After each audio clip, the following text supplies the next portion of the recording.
Hello Buttercup, welcome or welcome back to my channel. Today's video is questions that I have been receiving somewhat lately and maybe some that I have forgotten about, but we're back.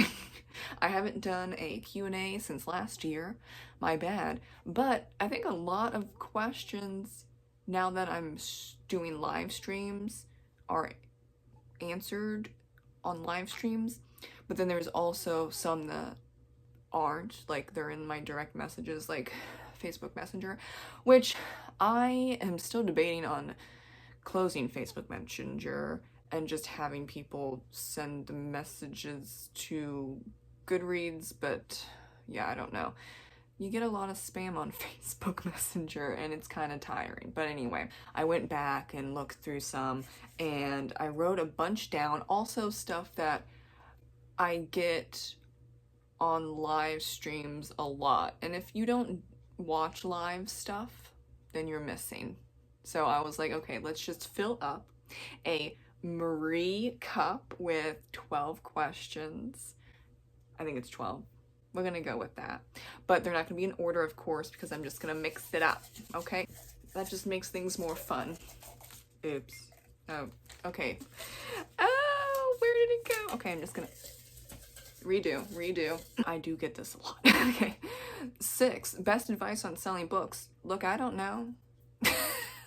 No. Oh, that's funny. I'm hilarious. I don't know because I'm not a big author.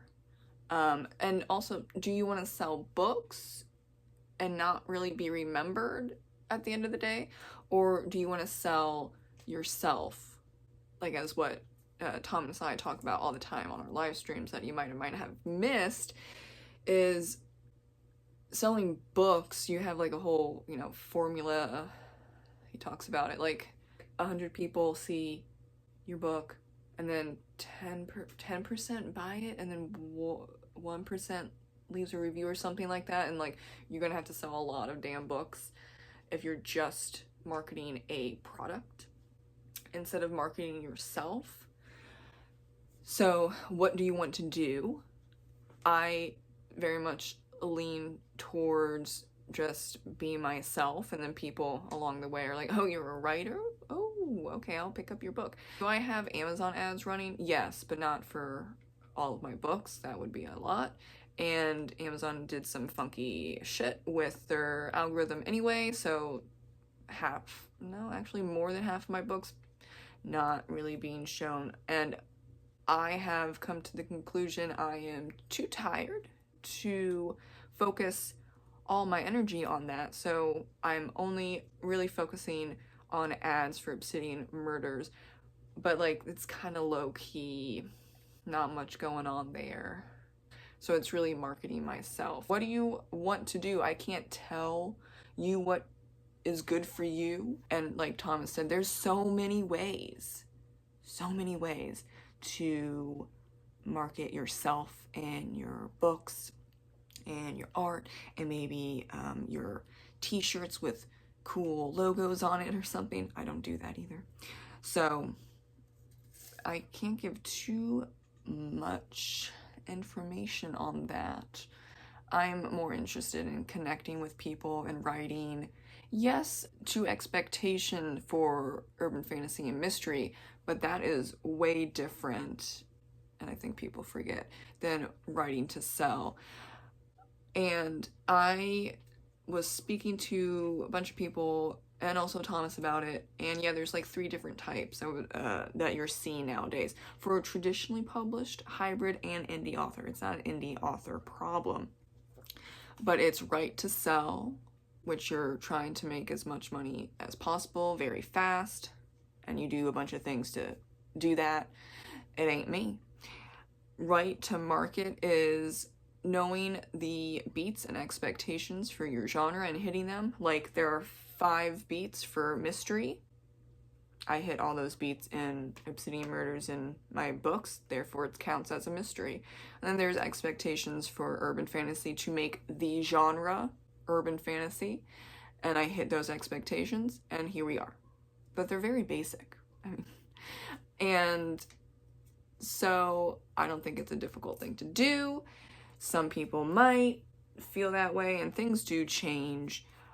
And what you're really dealing with when you're writing to sell is you're finding all the tropes and trends and then writing really fast. I can't write fast. It's not a thing, people. I mean, people do say, oh, look, you publish 2 books in a year. I'm like, yeah, they're 50,000 words and under. So it's not like I'm writing epic fantasies in a year, right? It's not that big of a word count overall. That's how I can write too. If I was writing something else that's not mystery, because mysteries are smaller, yeah, it wouldn't be 2 books a year.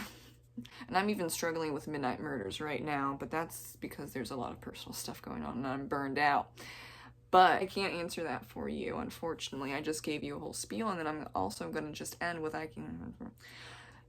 you do you.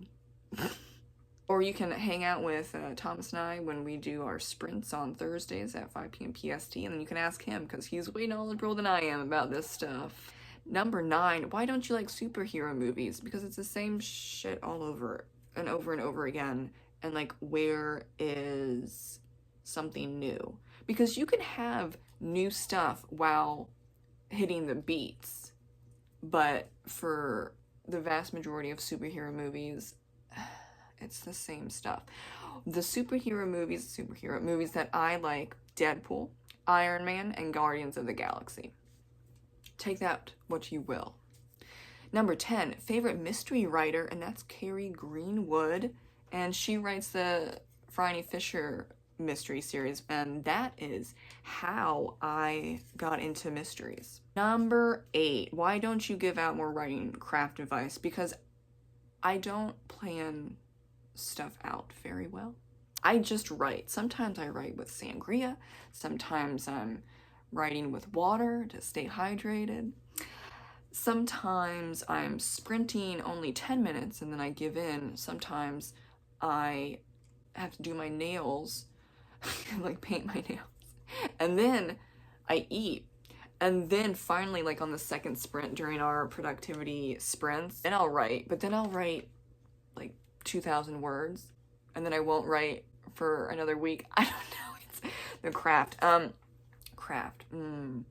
I was not taught a lot. Great public school system in Maryland. I learned what I know from reading hundreds and hundreds of books, watching author interviews, especially like Libba Bray, loved her when I was younger. And then I think, how many craft books have I read? I maybe have read 3, and that's not a whole bunch. Also was taught punctuation and grammar in college. Yeah, it took quite some time. And I am very much an intuitive writer. So I soaked up all that info when I was reading, and I'm still reading, always reading. And I just soak it in. And I just do it.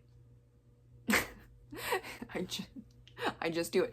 Thomas J. Bliss will ask very specific questions, and then I'll answer, and then he'll give a summary of what I do, and I'm like, yeah, that's what I do.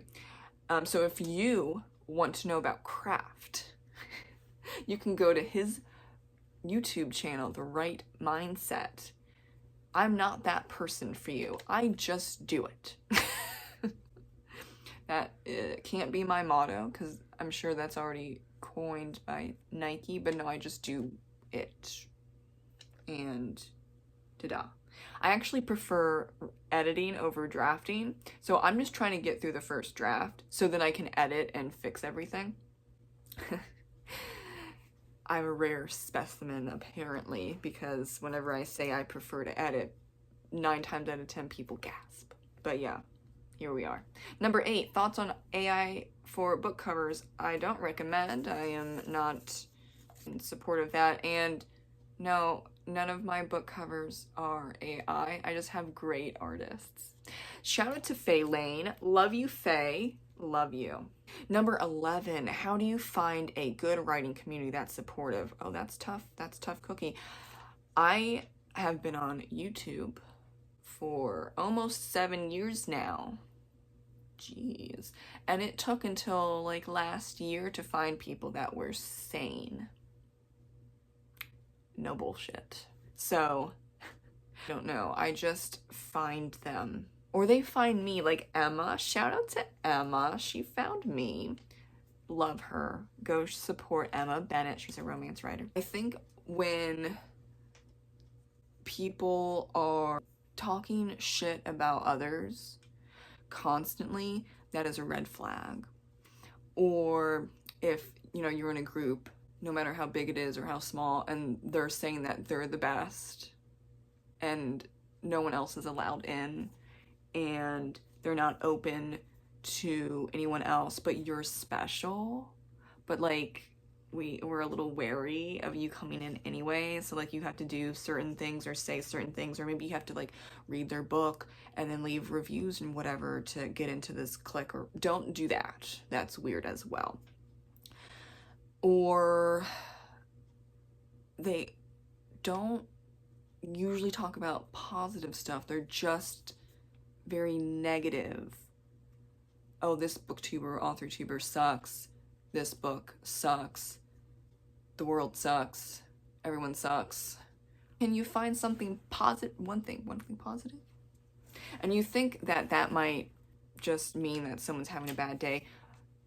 That could be true, but look at it in a couple of months. Take a couple of months and see, like, do you say anything positive? Do you talk about anything that's cool to you? You're having a good time? Like, there are some people, I don't know completely about authors, but, well, no, I've seen a few where they just are very negative Nellies. But for booktube, oh my gosh, there are quite a few booktubers. I don't know if they're popular anymore or not, but when I was starting booktube, there were some that were just so nasty, and you don't want to be part of that. And they exploded or imploded because they were so nasty to everyone. And then they are training people to accept the nastiness and the drama, and then they are surprised that it happens to them. I'm like, yeah, for 4 years you were talking major crap about like anyone and everyone wherever you could in public DMs. I am not surprised that your channel has imploded, and it's hard for some of them to come back. Maybe 2 of them have, if I can remember correctly. But the other ones, they wiped clean their Twitter and YouTube and Facebook and all that stuff. But, you know, screenshots are forever. Hive mind is remembering a few people. I'm not going to bring them up, but okay. So, number 3, do you think writers should pay attention to what readers want? Now, that depends on your goals and the different types of ways you write. Depends what you want. I can't say what you want out of your writing experience. But if your sci-fi, fantasy, horror, mystery does not hit any of the beats or expectations for those genres, and it's going to be very difficult the more you put in, then I don't know, are you going to make 7 figures or 6 or 4? I don't know. If it's confusing to the reader, they give up. So in some sense, if you want to kind of be more broad with your brand or your books or whatever you want to say, then think about what you want to do. But that doesn't mean don't write passion projects. You can write a passion project that still hits, like, for example, the mystery beats. That's not, I don't think it's difficult. My passion is writing, and I think all of my books are art. People are going to say urban fantasy is not art. I'm like, That's your opinion, man. That's your opinion. I think it is. I love Tessa. I love Bloodsworth. I love all of them. And they hit the mystery beats. And urban fantasy matches Buffy the Vampire Slayer. Are you going to say that Buffy the Vampire Slayer is not art? Oh my god. Okay. You can have your opinion, but it's wrong. There have been quite a few videos about this one guy saying that everything except literary fiction is not literature. I don't know. So like everything that is not literary fiction is not a novel? You do you, bro. Like, does he think it's like trash? Or I don't know, but just literary fiction is art, nothing else. Okay. People can have weird takes. That's on them. People need to realize it's not your business what strangers think. Think of you, think of the genre you're writing. Are you writing a passion project? I don't know. But you just have to curb your expectations. Are you going to make like $5,000 off the bat, release your first book? It would be a damn miracle. Does it happen sometimes? Actually, it happens very rarely, but never say never, right? The Martian was serialized on Andy's blog, right? Yeah. But I think it took a little bit. Yeah, so you can find outliers, right? But that doesn't mean you're the outlier, like you're the special snowflake. I'm sorry. But I think temper your expectations so you're not disappointed, and make reasonable goals so you're not having imposter syndrome. And I'm not going to tell you what and what not to write and how not to write. You need to discover that yourself. I am not you. I'm not living your life. I'm not you. So I can't say. This is why I don't do author tube. So sorry if that was too much. I'm just moving on to number 4, least favorite genre, and that's westerns, books and movies alike. It's the same thing as superheroes. It's the same thing over and over again. I don't care. At least with Deadpool, Guardians of the Galaxy, and Iron Man, it was different. So you can do different stuff within the expectations of what's a superhero. And I know that people are going to say that Deadpool is not superhero, but he's my superhero. He's an anti-hero, right? It's fine. We're good. Moving on, number 12. Why don't you dress nice and wear makeup? I thought you were here for my personality. Like, it's dazzling. Hi. Number 2. Are you going to any writing conferences this year? No, I'm saving my money. What would that give me that I don't already have online? Or that I can just ask people? I need to save the money, you know? Number 1, how do you work on your craft as a writer? I read. I keep writing. I talk to people. I bother Thomas. I watch movies. Did I say read? Mm-hmm. Yeah, like I said before, I just do it. And I'm not expecting perfection for the first draft, but I need to have something to then fix it. With every book that I have finished, I know I can 1, finish it, and 2, fix it. So it doesn't matter if the first draft sucks, right? Because somewhere, somehow, eventually, it will be a book ready to publish. Is it going to be perfect? Absolutely not. None of my books are perfect. No art is perfect. Everyone is going to have a different idea or many ideas of how to create a book or how to write or whatever. I want you to experiment and try things out for yourself. And if it does not work, then don't do that thing. And I want you to question people as much as possible. Keep your head open and your eyes open, your ears open, and just try things out. And if someone says, you have to do this, no, you don't. This is not new for art in general. Painters, deal with the same thing. Filmmakers deal with the same thing. You have to do this or else it's not correct. It's art. Shut up. Number 5, are you... Oh my god, I can't read my handwriting. Okay, I'm so sorry. Are you on TikTok? And if so, where can I find you? I'm not on TikTok. I'm never going on that health site. And if you find a account that is like me, it's fake. Though I've been told that some people have seen my books recommended. Thank you so much to those people that are recommending my books. I'm not gonna see the video. So I'll trust everyone's word that I'm popping up once in a blue moon on there by other people recommending the book or books that I've written. Thank you. Thank you so much for watching my Q&A that I have neglected for quite some time, but I'm here.